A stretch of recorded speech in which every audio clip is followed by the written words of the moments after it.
Recording in progress.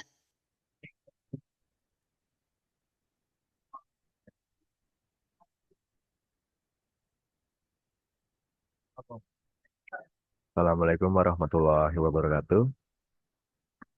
Izin memperkenalkan diri, nama saya Novel Arkan Bahtiar dari Departemen Teknik Elektro dengan NRP 5048241041. Hari ini saya akan mempresentasikan praktikum fisika dasar yang berjudul Bandul Matematis dengan kode G1 dengan Mas Jona Maruli sebagai asisten lab saya.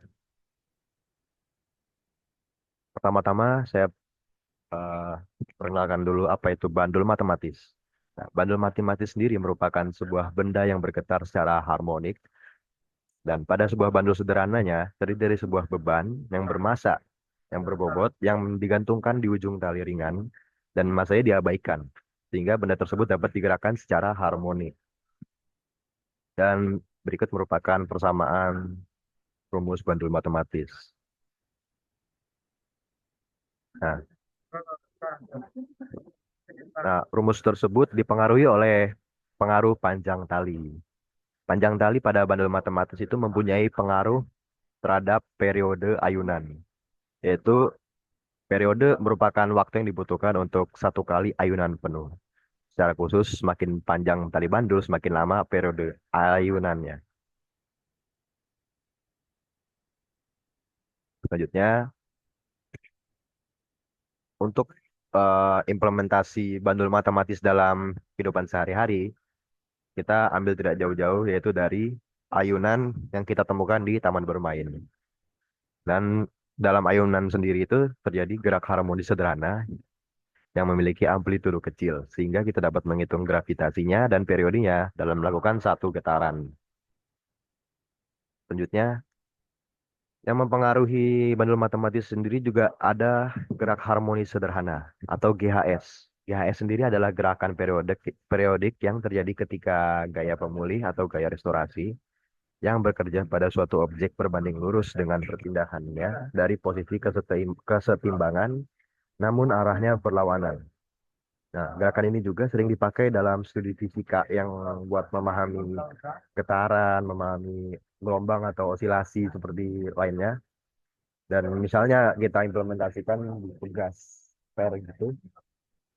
Nah, kalau kita misalnya menarik pegasnya secara paksa, keras-kerasnya dari posisi awalnya, semakin pula semakin besar pula gayanya yang mengembalikannya ke posisi awal tersebut.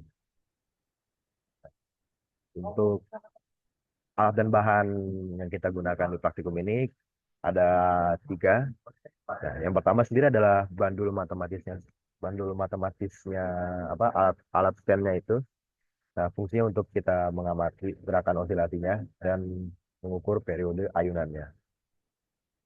Dan yang kedua ada rollometer. Rollometer itu fungsinya di sini untuk menentukan panjang tali dari atas gantungannya ke bandulnya. Dan terakhir itu ada stopwatch itu untuk mencatat waktu yang dibutuhkan untuk melakukan untuk bandulnya yang melakukan satu periode bolak-balik.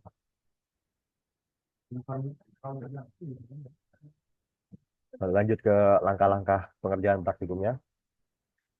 Yaitu langkah pertama yaitu kita menentukan ketinggian pengukuran menggunakan roll meter di alat bandul matematisnya dan posisikan bandul tersebut sehingga bisa diam di tempat di titik kesetimbangannya. Dan langkah kedua kita tetapkan simpangan derajat bandulnya agar kita bisa berayun dalam lintasan bidang bidang simpangannya. Contohnya kita misalnya tetapkan ukuran 30 derajat, 45 derajat, 60 derajat, 75 derajat seperti itu. Dan selanjutnya langkah ketiga adalah kita mencatat waktu bandulnya yang diperlukan selama 5 kali getaran. Dan langkah terakhir itu kita ulangi percobaan tersebut, tapi pada titik derajat simpangan yang berbeda. Dan percobaan tersebut diulangi sebanyak 5 kali, cara bergantian sesama kelompok praktikan. Dan demikian presentasi praktikum fisika modul matematis dari saya. Kurang lebihnya mohon maaf. Wassalamualaikum warahmatullahi wabarakatuh.